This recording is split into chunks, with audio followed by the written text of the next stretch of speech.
우선 가장 중요한 것을 먼저 말씀드리자면 영화의 마지막 세정이 영철을 죽여 이 좀비 사태를 마무리해 승리한 것 같지만 결국 최종적으론 영철의 복수가 성공했고 영철이 승리했습니다.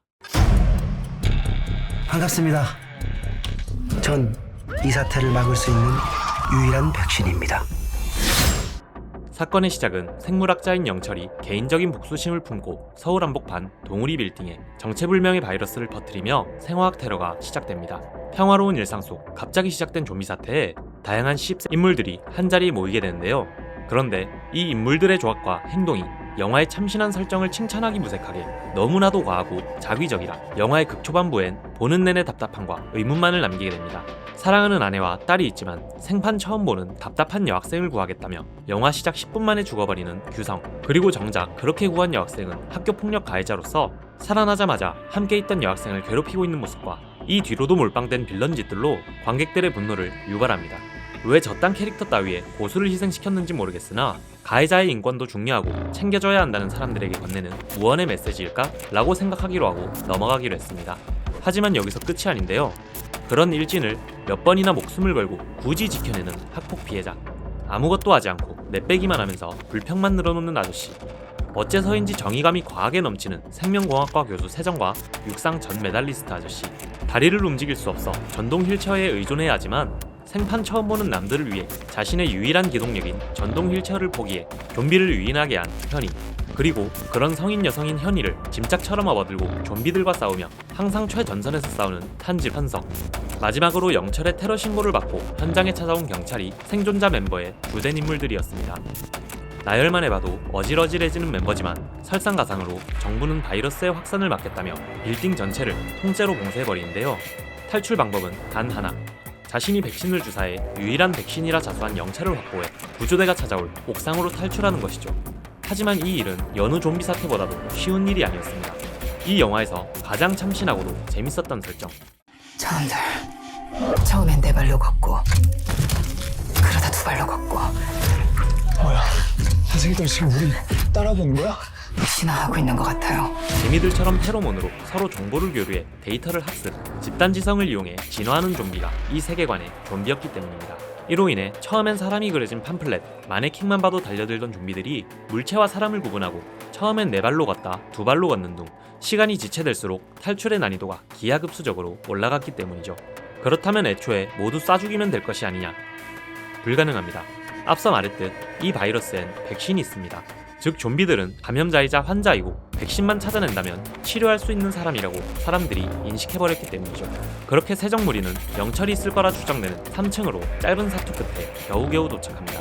그리고 그곳에서 찾은 영철, 예상과는 다르게 매우 동행에 협조적으로 임하며 어째서인지 세정을 알아보는데요. 이는 사실 영화의 초반엔 인간을 다음 단계로 도약시키기 위한 도전, 새로운 인류의 탄생, 얄팍한 개별성 때문에 찾아오는 소통의 불완전함에서 오는 이상한 손실들을 막기 위한 시도라며 자신의 연구를 포장했지만 실은 세정에게 피해를 입은 아버지와 그로 인해 아버지가 스스로 목숨을 끊어버려 슬퍼했던 자신의 복수를 하기 위함도 있었으며 그 복수를 위해 영철이 직접 세정을 이 장소로 초대했기 때문이었습니다. 앞서 말했듯 세정은 매사에 정의감이 불타올라 자신이 옳다고 믿는 일이라면 물불 가리지 않고 달려드는 성격을 가진 인물이었습니다. 과거 영철의 아버지 서경석 박사는 진행 중인 연구에 참여한 학생들의 인건비를 지급하기 위해 모두의 동의를 받고 편법을 행하였으나 연구비와 학생들의 인건비를 착취한 거라 오해한 세정에게 이를 들켜버립니다. 해당 사건이 교수의 비리라 생각한 세정은 끓어오르는 정의감을 참지 못하고 내부 고발을 하겠다 서경석 박사에게 알리고 서경석 박사는 세정에게 말하죠. 법이라는 게 현장 상황과 항상 맞는 게 아니야. 연구에 참여하지 않는 학생들의 이름을 빌려야 실제 참여한 학생의 인건비를 지급할 수밖에 없는 상황이었어. 학생들도 다 동의한 일이야. 이건 소통의 불완전에서 온 비극이야. 제발 세정아, 세정아, 세정은 마녀공장.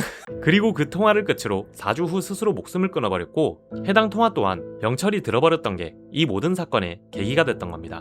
이후 영철의 돌발 행동으로 주인공 일행은 많은 피해를 입으며 영철 또한 놓치게 되고 그런 영철을 찾기 위해 건물 전체의 CCTV를 볼 수 있는 통제실로 발걸음을 옮깁니다. 그리고 까마귀들을 통해 무한성의 지리를 단번에 파악해 대원들에게 정보를 전달하는 우위화시키 뺨치는 현이의 신들린 브리핑으로 영철을 다시 찾는 일행, 그 과정에서 일어나는 분란과 사건들이 스토리의 줄을 이루는데요. 이 과정에서 현이를 희생하게 한 일행들에게 분노해 영철과는 별도로 일행에게 복수하려는 현석의 흑화, 그로 인한 3파전 또한 정말 참신하고 재밌었습니다. 그리고 마지막, 영철과 세정의 싸움이 시작되고 세정은 좀비들이 개미와도 같은 행동 방식을 사용하는 것을 이용 앤트미를 일으켜 좀비들의 학습을 리셋시킨 덕분에 영철을 죽음에 이르게 할 수 있게 됐었습니다. 단편적으로만 보면 세정이 영철에게 승리해 다행히 좀비 사태가 일단락됐다 생각할 수 있지만 영상의 시작에 앞서 말씀드렸듯 사실은 영철의 복수가 성공하게 됐는데요. 영화의 중간중간 영철은 계속해서 말해줍니다. 소통의 불완전함, 그것에서 발생하는 모든 비극, 혼자 외톨이가 되는 거? 교수님은 그럴 수 있어요?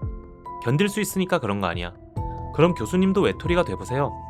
다시 상황을 생각해보면 지금 서울, 아니 전 세계엔 감염된 사람들의 가족들과 감염될까봐 두려움에 떠는 사람들이 존재하며 유일한 백신인 영철을 불태워 죽인 세정은 세상의 적, 외톨이가 돼버린 겁니다. 나도 살기 위해 어쩔 수 없었다. 그렇다면 가만히 죽으라는 거냐?